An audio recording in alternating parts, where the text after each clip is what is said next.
far frickin' out. Hey, what's happening? It's your host, South Boston Jeff here, back with another episode of Clouded Conversations, a straight-up crazy, loony episode.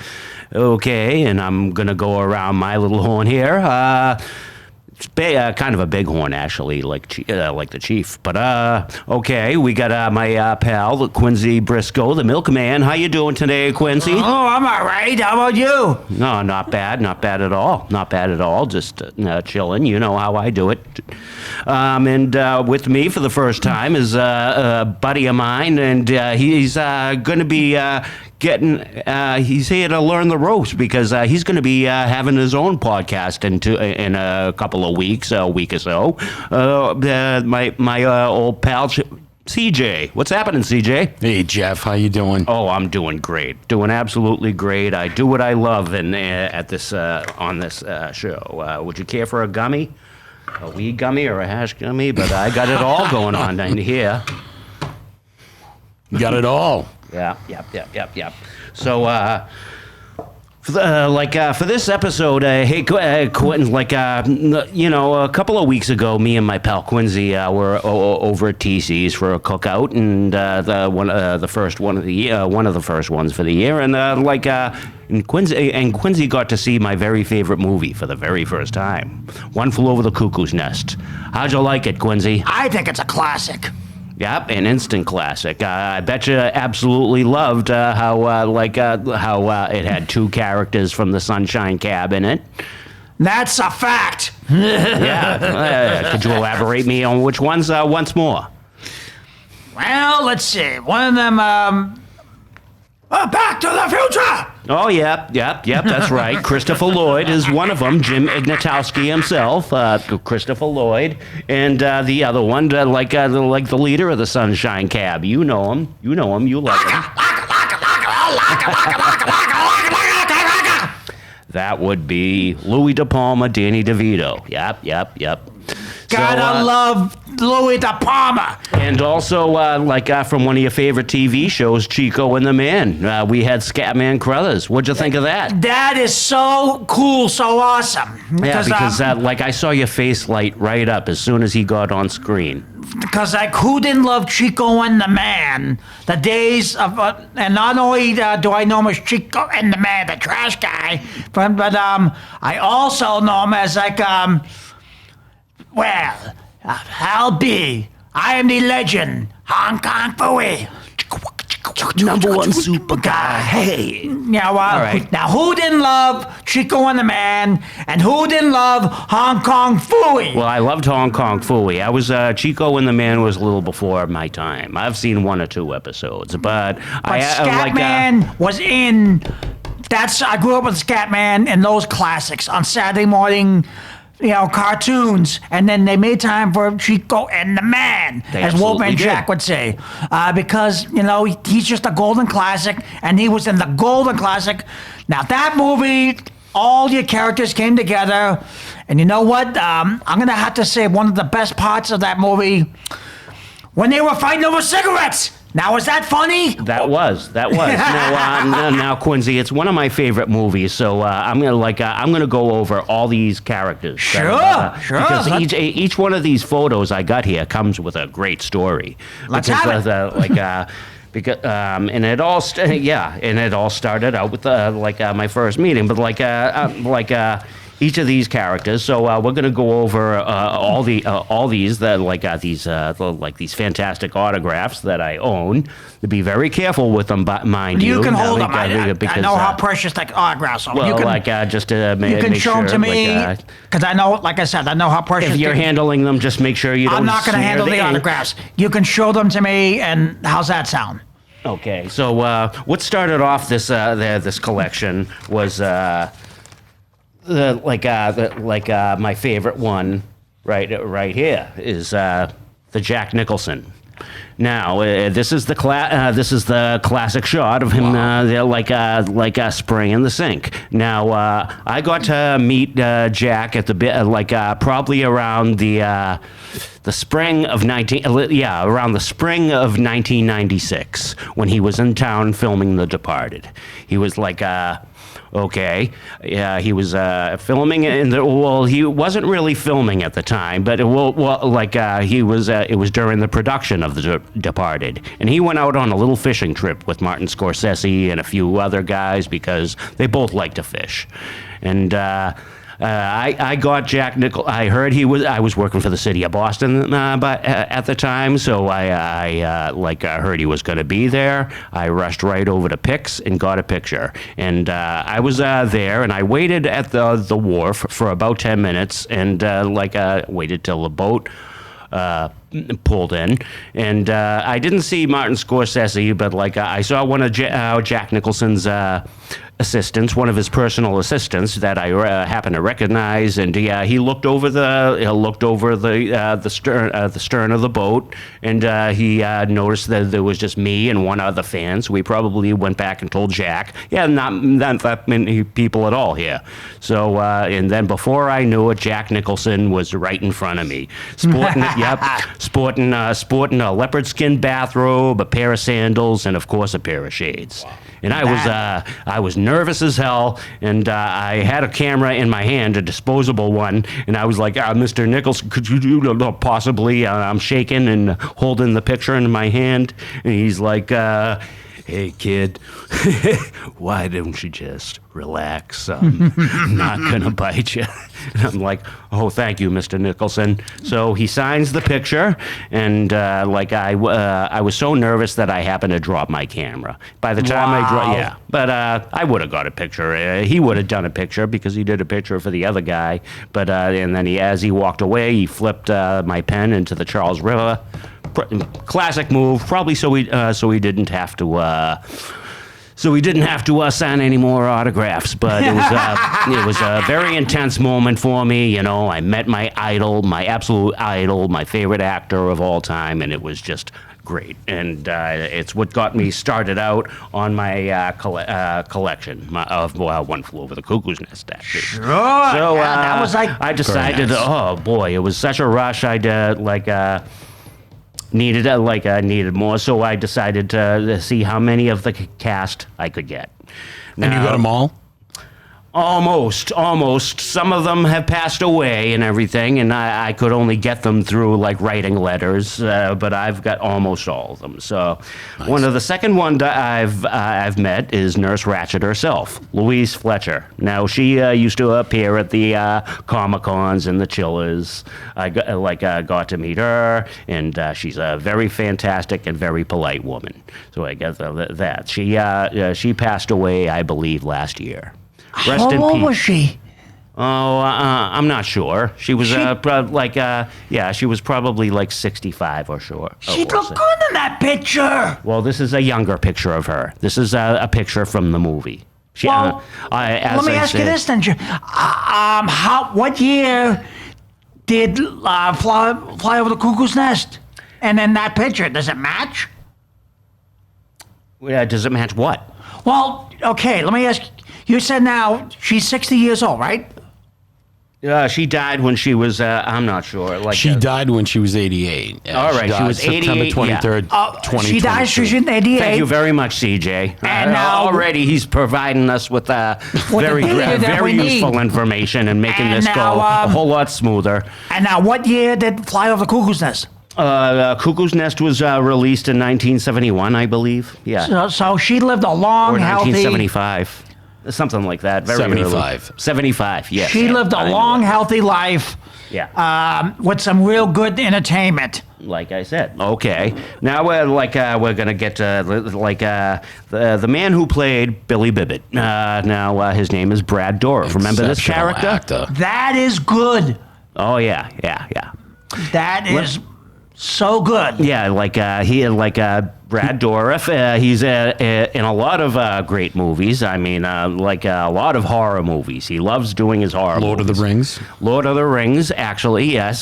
He was in Lord of the Rings. Oh, yeah? Now, he was in Exorcist 3, which is actually, it's actually Jeffrey Dahmer's all-time favorite movie. Really? You know, Jeffrey Dahmer would, throw Exorcist 3 on. And, before he got ready to, You're kidding. Before he got ready to do a kill while he threw the threw a pill in the rum and coke. But yeah, Exorcist 3 was he played a possessed mental patient, but He was actually he was my favorite character, Jeff, in which in one? the movie. Brad was my favorite in One Flew Over the Cuckoo's Oh, Nest. he I thought he was excellent. exceptional. Yes, he was excellent. I don't know, if he was the one. I know Jack won the Academy Award, but did you know that he also does the voice of Chucky, Child's Play? No, I didn't. Yep, that's him. He did. In all 6 movies, he did the voice of Chucky, No Brad kidding. Dourif. Very nervous guy in person. Just like he is. I remember I met him at a Rock and Shock. One of I met him a couple of times, but I was kind of busting his balls doing a Billy Bibbit impression, and I was going no after he took the picture, and he got scared. And then another time that day, he went to take a piss, and he got himself locked out of locked out of the stadium. Really? Yeah, he was walking around the hallways. Do you know how I get back in here? Yeah, take it easy back there. But Brad Dourif, excellent guy, very cool. Yeah, very, and like you said, exceptional actor too. Now, Take your time. here's one. Yep. And this Now, movie won here's 5 one that Academy Awards, by the way. Yeah. So, it got 5 Academy Awards. 5, So, yeah. yeah. Probably Best Actor, Yeah, but- Best Picture, Yep. Best Supporting Actor. No, it's Best Picture, Best Actor Jack Nicholson, Best Actress Louise Fletcher, Best Director, Milos Forman. correct, and then Best Adapted Screenplay by Bo Goldman. Let's see. Fantastic. So now this guy here, not many people have tracked this guy down for an autograph, but I'm glad I got him before he passed away. Let's What's he see look it. Very like? recently. Let's see it. Okay, this is Mr. Joseph Elick. He played Bancini. Look at this. I'm tired. That's all he said pretty much through the whole movie is, Yep. I'm tired and it's a lot of Maloney.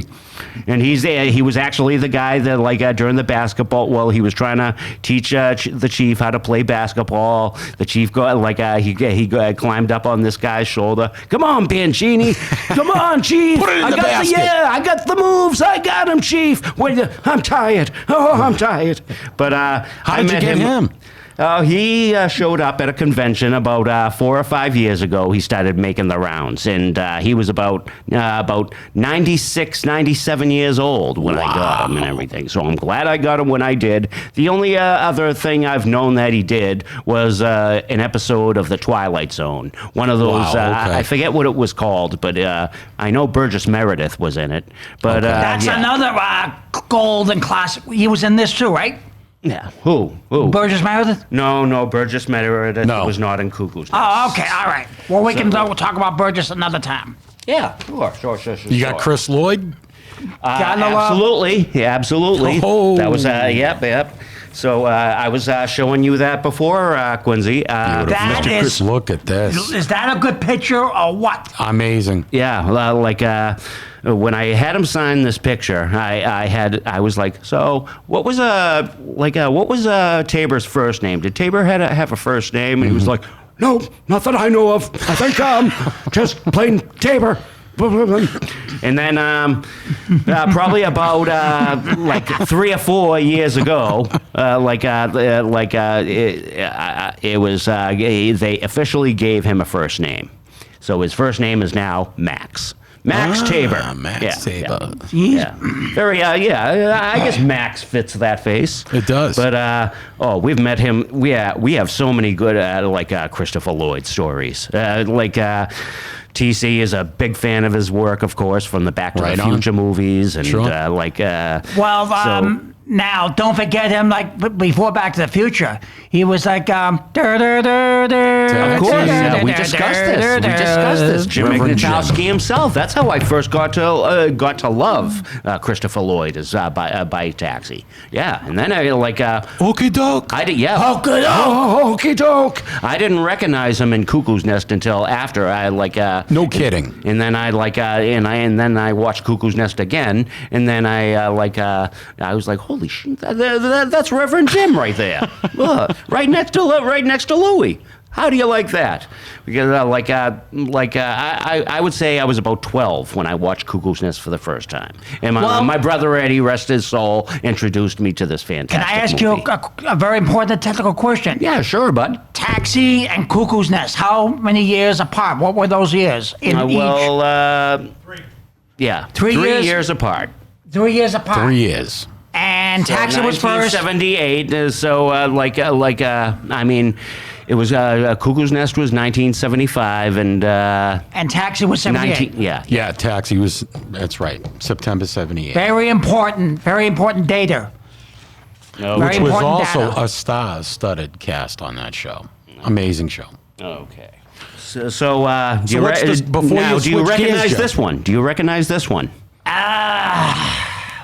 Well, in case you don't, she played Jack Nicholson's girlfriend, one of Yeah. his 2 girlfriends That's that right. broke in. Her name is Mew Small. Maybe you recognized her. She played a mechanic on the Dukes of Hazzard one time, Quincy. Okay, well, I probably have. She You know has what? yeah. She's a very unique and very eccentric actress. Mm-hmm. And when I met her, she was kind of like Mary Poppins.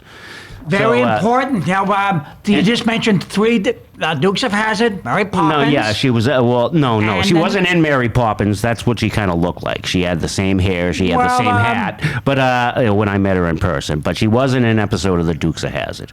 Well, She was in a Woody Allen movie too. I mean, she was kind of during her time. She was in a few movies, but she important kind of roles. Yeah, you got to give the girl credit. Mew Small, Miss. Mew Small. Mew Small, Well, huh? it's short for Mira Small. Short for Mary Small. Okay. Yeah. And her name was Candy in the movie, right? Yep. That's a fact. And the other one, the girl who played Rose, I did get to meet her, but I never got her autograph. But I did get her business card. Louisa Moritz. Okay. She was fantastic. Now. Fantastic actress. I was kind of drunk at the time when I met her. I spent a lot of my money on whiskey sours that day. I don't believe it. And I ended up calling her a sea hag to her face. No, you did not. No, not the smartest move, but I always held on to that business card, and she was she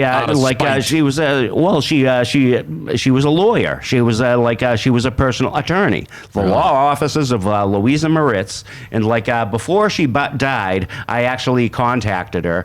Well, I contacted her, and after she died, and her people are actually I got one of a Cuckoo's Nest autograph from Louisa Moritz coming in the mail. That is So so that- yep. awesome. You got Keep digging in that pile, Jeff. I want to see Sidney Lassick. I was getting to him. Now, Quincy, want to hear something absolutely fantastic about? Sure. All right. Remember the guy? I want my cigarettes. I want mine. All That right. is so important. So Fabulous. I didn't. So I found out that his job, he was actually had the same job as Louis De Palma.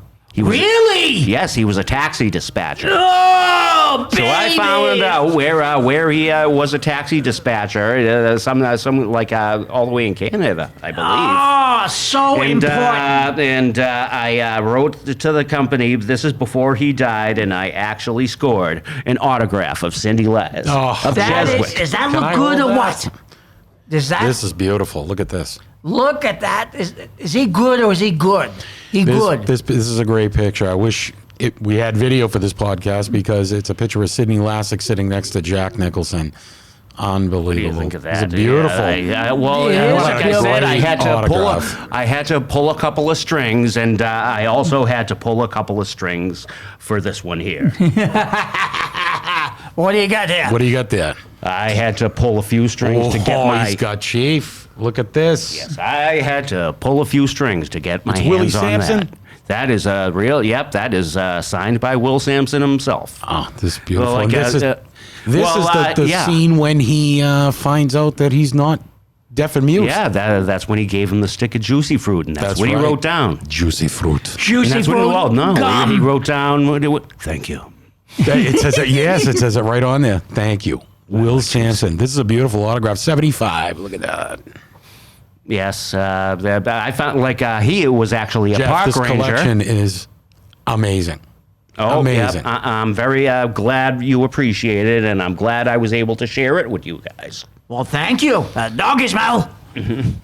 Now, I remember the day Will Sampson died. I was actually at the Ringling Brothers Bottom and Bailey Circus, and or maybe it was a wrestling show. Well, it was one or the other. But like on the day Will Sampson died, my father actually told me the Chief died, and he was like very great actor.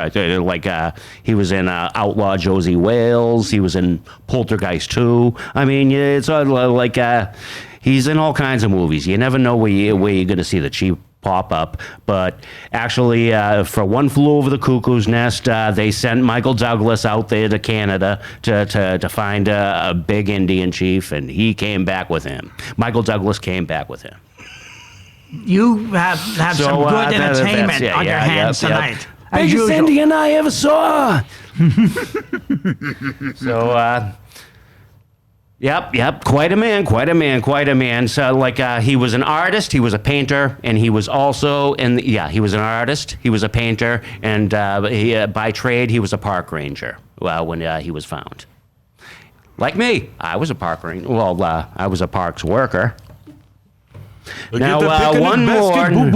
Now, one more, but like Mr. DeVito isn't dead yet. Oh, wow. You got Danny DeVito. Well, how I scored this was I met his wife at the Copley Plaza, Rhea Perlman, and I explained to her I'd love a picture, and I gave her my information, and I got this back in the mail.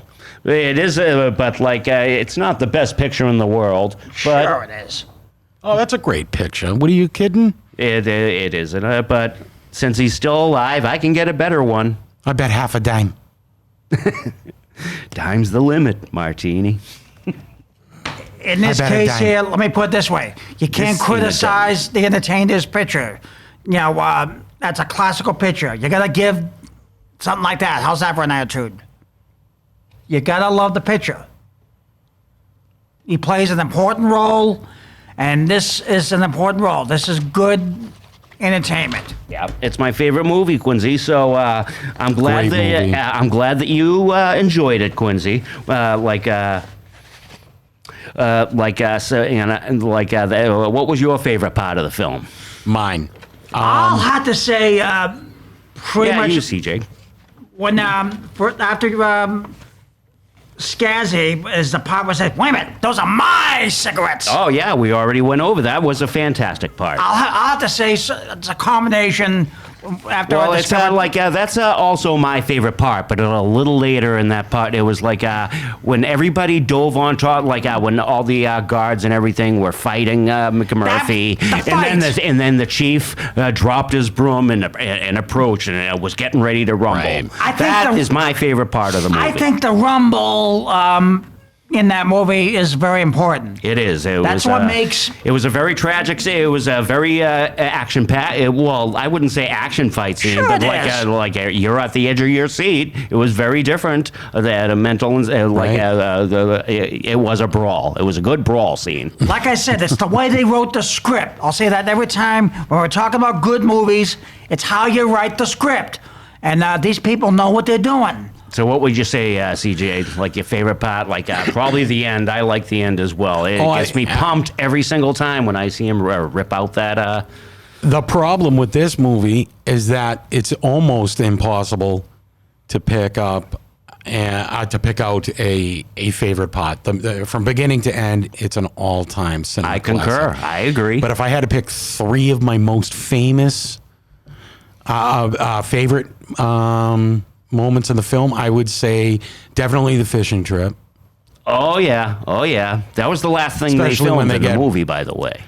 When they get busted and they're coming in and they're holding the fish. I love that. I love.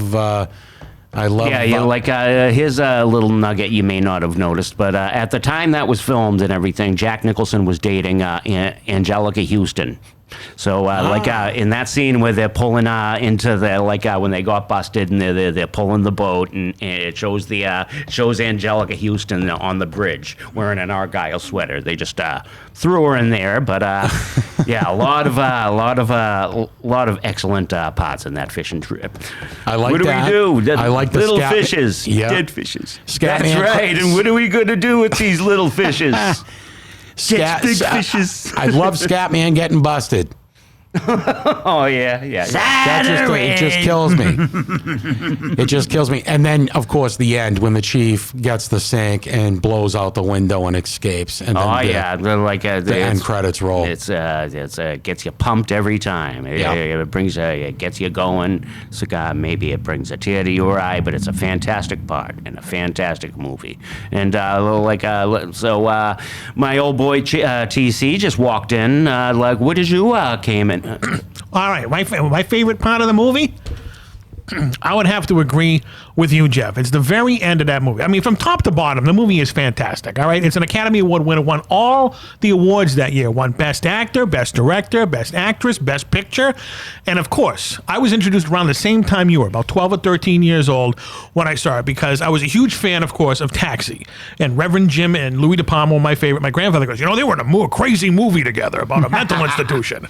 And I was like, really? And he went out and rented it, and we watched it, and I was hooked. I mean, we grew up in a different era, because no 13-year-old is going to sit there and watch One Flew Over the Cuckoo's Nest and like it. Right. Not in this day and age. Right. So there was something back then that it drew you in, because the story built. I mean, it wasn't insane from frame one. It just built and built and built, and then that ending. To this day, you're right. You get goosebumps when the chief lifts that thing, because you know what? Jack wanted to do it. Jack wanted to do it to get out of the Cuckoo's Nest, and the chief was just in the background character, but he became the hero of the movie and launched that thing out the window. And that face that Christopher Lloyd makes at the end, that vengeance face, like, yes, yes, Gotta love it. yeah. He's like, you can read his face like, you fucking did it. And it's still shocking, TC, when he smothers him with the pillow. I'm just still, every time I watch it, I just writhe in my seat. It is. If you've never seen One Flew Over the Cuckoo's Nest, shame on you. Yeah. Everybody in it is an Academy Award winner. They should all got an award for that movie, because you believe everybody in that movie is crazy. Fantastic. I mean, we talked about this just recently. I mean, you really believe that he's getting shock therapy during that scene. That scene, I had to ask you. I Unreal. go, was that scene, did they actually really shock him? Because the reaction he made on his face, was so uncomfortable. Yeah. It was just like, did they really do this? And, because Jack is a method actor and he wanted to, make it real as possible. To this day, I don't know if that's real or not. We'll have to ask him next time we confront him. Yeah, fantastic. Was that, I mean, he probably, it was. But Shock treatments, maybe if you're careful, maybe it is for real. well, you know what? Let's try it on you next time. Yeah, or a nice lobotomy. Yeah, I think that already happened. It failed, but That's another autograph I have. The guy who got the lobotomy, the chronic, Mr. Michael Berryman. He's very fantastic. You remember him? He pops up in a Star Trek movie or two. The Motley Crue used him in a few videos. Oh, Weird He's a Science. bald That's right, guy. that's Yeah, right. the Weird Science. He was one of the bikers. Yes. And he was recreating his character from The Hills Have Eyes. He was. But he's very well-spoken in person. Like, can we keep this between us? I'd hate to lose my teaching job. But he was He's there. got a very unique look. Yeah, he does. He gave me a couple of cool stories about Cuckoo's Nest. He told me that when Sidney Lassick did yoga and everything, and ashram stuff, and he did his little yoga before all the he had to have his personal space before the shooting and everything, and during the scene when they were playing cards in the bathroom, that when he squirted old Cheswick in the face with the hose, that wasn't in the script. He did that to be a wise ass, because Sidney Cheswick was kind of being a pain in the ass. Wow. So we squirted him right in the face. No kidding. That was not in the script. No, it wasn't. Jack added that to get back at him, but they had a ball filming that. So on that note, I want to thanks a lot, CJ, for sitting in and everything, and Hey, good thanks luck for having me down, good guys. luck I with really your liked, podcast and yeah. everything. Hope you learned a few things, and it was great having you look up a few dates for me with your phone. That's what it's all about. How to Very be welcome. helpful. Good luck with your show. I think Quincy, you're gonna thank do. you, my friend. I think you're gonna do wicked awesome. I appreciate it. Thank you very much, guys. Thank Okay. you, TC. Just remember, the most important thing is when you're on radio and TV, I can tell you're far from camera fright, radio fright, or every crowd fight. That's very important. Well, I appreciate that. Cockfight.